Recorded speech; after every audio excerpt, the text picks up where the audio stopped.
Hola chicos, espero que estén muy bien. Aquí su profesor Luis Daniel una vez más. Y hoy vamos a analizar las características principales del Virreinato de Nueva España.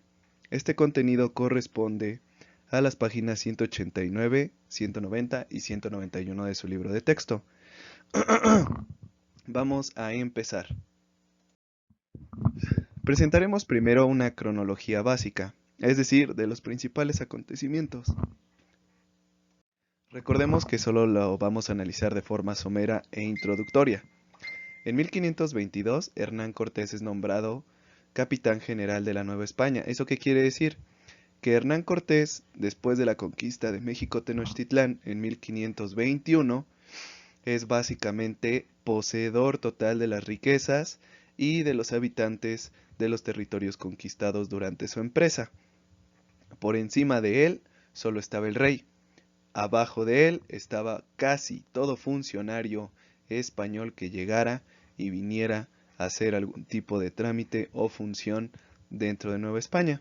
Esto va a crear ciertos problemas, ciertas preocupaciones en específico al rey Carlos I, porque se da cuenta que tanto Hernán Cortés como sus capitanes generales están abusando del poder que se les dio y que esto posiblemente pueda crear en un futuro una rebelión. Y estando el rey tan lejos, pues obviamente no le convenía que pocas personas tuvieran tanto poder y tuviera la duda de la lealtad. Por consiguiente, en 1527 manda a la primera Real Audiencia, es decir, un conjunto de personas que vinieron, o un conjunto de funcionarios del rey, que vinieron y analizaron cuál era la situación bajo la cual estaba funcionando el nuevo territorio, es decir, Nueva España, fuera o bajo la ausencia del rey. Lo que se dan cuenta estos personajes es que en 1528 las rebeliones indígenas están a la orden del día. ¿Por qué? Por algo muy sencillo. Porque lo primero que se dan cuenta estos personajes es que las rebeliones están a la orden del día, chicos. Los purépechas, los mayas, los mixtecos y los chichimecas, que aún no eran controlados, estaban bajo constante rebelión. Por consiguiente, ellos empiezan a preguntarse qué rayos está pasando, ¿no? ¿Por qué estas personas no están sujetas a la autoridad de estos capitanes? ¿Y qué es lo que pasa? Muy sencillo. Empiezan a hacer preguntas y se dan cuenta que los abusos de autoridad que tenían estos primeros personajes es excesivo. Así que el rey Carlos I determina algo básico. Se acabó Hernán Cortés como gobernador y capitán general de Nueva España y decide en 1535 cambiar el tipo de gobierno y traer aquí un virrey. Un virrey va a funcionar con un ejemplo muy sencillo que les voy a dar, mis niños. Es un rey chiquitito, pero en América. ¿Sale? Las mismas capacidades y funciones y autoridades las hace el virrey. Pero lo único que pasa es que como el rey no puede venir y gobernar, pues deja aquí a un funcionario. Característica fundamental, que sea leal al rey. Dos, que sea español. Seguimos. Ahora, conceptos clave para entender el virreinato de forma introductoria. Uno, el cabildo. El cabildo es la unidad básica de funcionamiento dentro del gobierno. Es como un municipio, así de fácil. Es un municipio, es el abuelo del municipio, lo que permite tener un control eficaz sobre una región alejada. El cabildo puede ser formado de españoles o de indígenas, dependiendo el régimen de autoridad que tengan en esa región. Ejemplo, en Tlaxcala había un cabildo indio. ¿Por qué? Porque Tlaxcala quedó sujeta a otras medidas por la ayuda que le dieron a Hernán Cortés durante la conquista. Siguiente concepto, virreinato. Como les dije, el virreinato no es otra cosa más que un reino pequeño, pero que está sujeto a las órdenes, a las funciones, a las necesidades e intenciones del reino español. Es decir, un mini reino con un mini rey llamado virrey.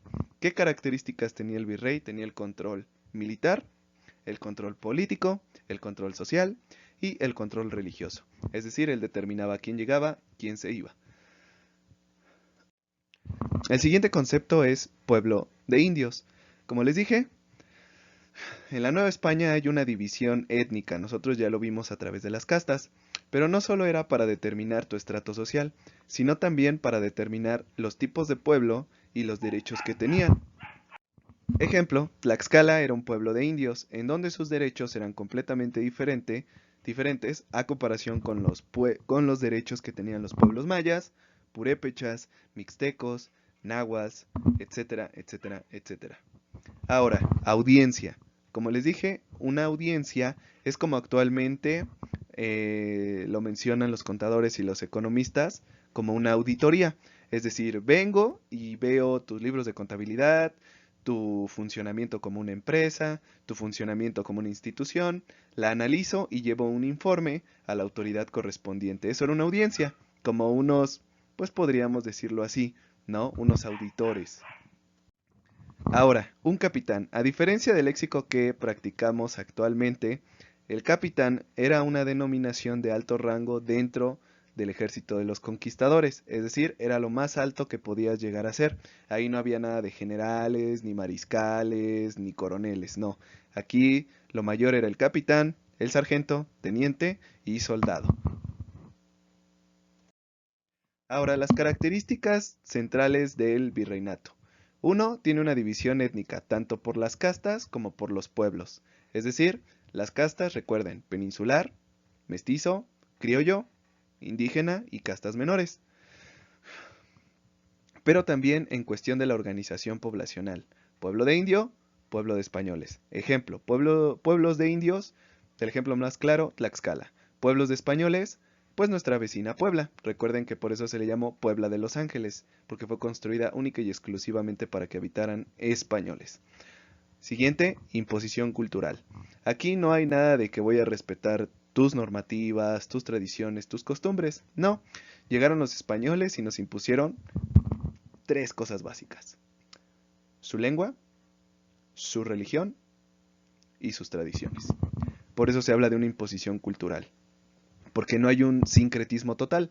Sí, nuestras tradiciones llegan a sobrevivir, pero adaptándose única y exclusivamente a las tradiciones hispanas. Siguiente, control religioso. El control religioso dentro de Nueva España es algo fundamental, mis niños.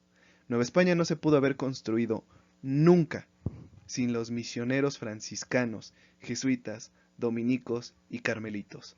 Ellos fueron los que en verdad ayudaron a pacificar al virreinato de Nueva España. Ellos les enseñaron a hablar español, ellos les enseñaron las tradiciones y costumbres hispanas. Por consiguiente, la conquista más importante es la conquista de los religiosos. Un claro ejemplo de ello es que la Iglesia era la única institución que podía tener un control de natalidad y de defunciones de todo el virreinato de Nueva España. Ni el gobierno, ni los cabildos, ni los ayuntamientos, ni el virreinato tenía tanto control como la autoridad religiosa. El siguiente, los gremios. Híjole, este es un tema muy largo, pero se los voy a resumir en 50 segundos. Los gremios fue una organización o una forma de organización laboral, es decir, el pintor tenía su gremio de pintores, el carnicero tenía su gremio de carnicero, el tocinero tenía su gremio de tocineros, de zapateros, de maestros, de abogados, de teólogos, de médicos, es decir, como pequeñas organizaciones para que ellos pudieran trabajar de mejor manera. Ahora, aquí hay una clara explicación. En el gremio solo entraban las personas que eran garantizadas y concedidas por un maestro. Es decir, si tú le agradabas al maestro o hacías bien tu labor, entonces el gremio podía aceptarte. Actualmente México sigue trabajando como gremios.